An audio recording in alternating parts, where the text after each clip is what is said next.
Hello, welcome to Soap Goes to the Oscars.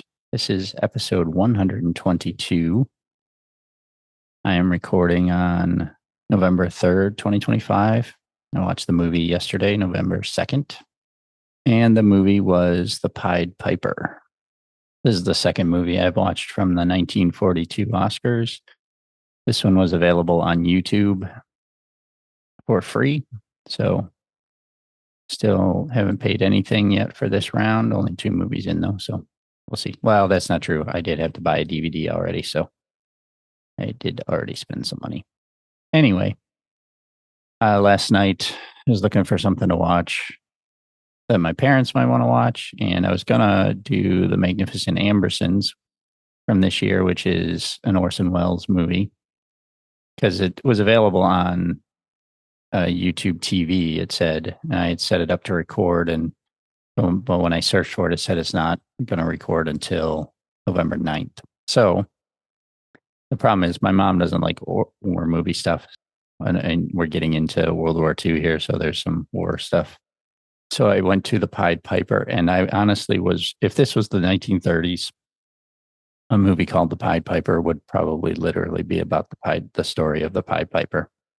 And I was concerned that that might be what this was, and it wasn't.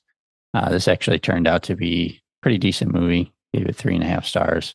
I honestly didn't pay that much attention to it, but I didn't really need to. It was kind of a light story. It's only 87 minutes. Kind of one of those that you could follow along with without really watching. But it was good. It wasn't that it was boring or anything. I just kind of was distracted. But anyway, The Pied Piper is a 1942 American film in which an Englishman on vacation in France is caught up in the German invasion of that country and finds himself taking an ever-growing group of children to safety. It stars Monty Woolley, Roddy McDowall, and Anne Baxter. The film was adapted by Nunnally Johnson from the 1942 novel of the same name by Nevil Shute. It was directed by Irving Pichel, not sure, Pichel. It was nominated for Academy Award for Best Picture, Monty Woolley for Best Actor in a Leading Role, and Edward Kronjagger for Best Cinematography, Black and White.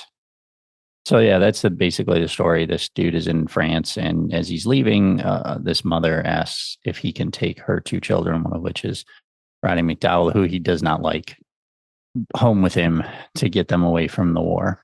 And as they're traveling, trying to get back to England, they keep picking up other children.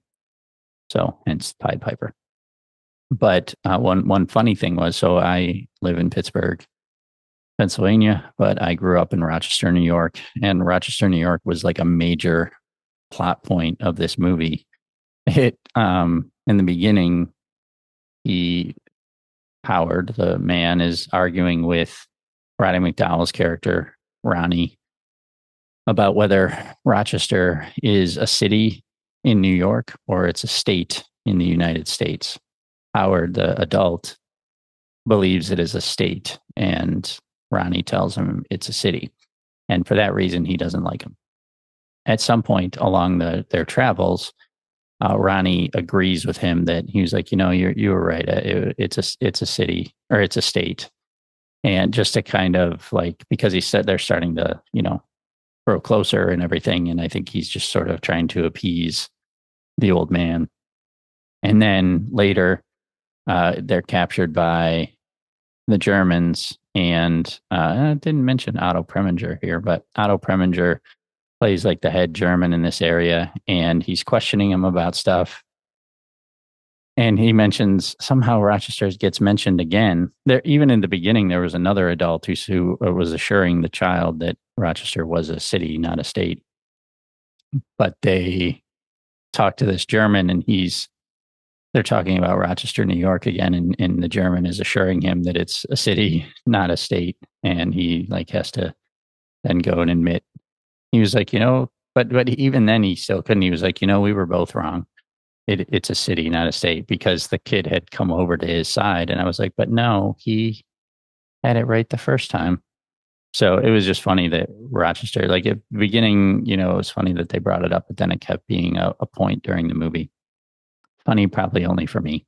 from the Wikipedia here, it says reception. The New York Times review stated that they have made a charming and moving testament against the background of the war.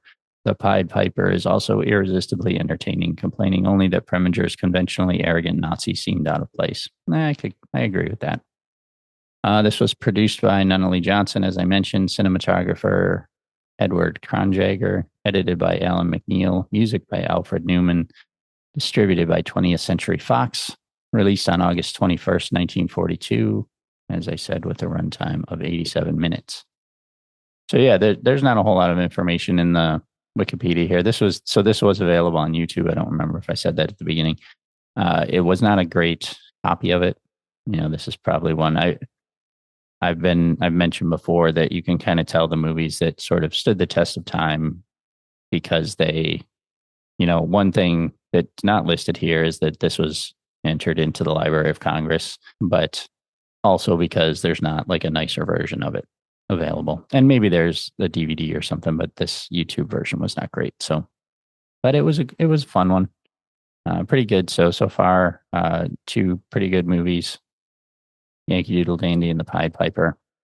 So moving on. I'll see you next time.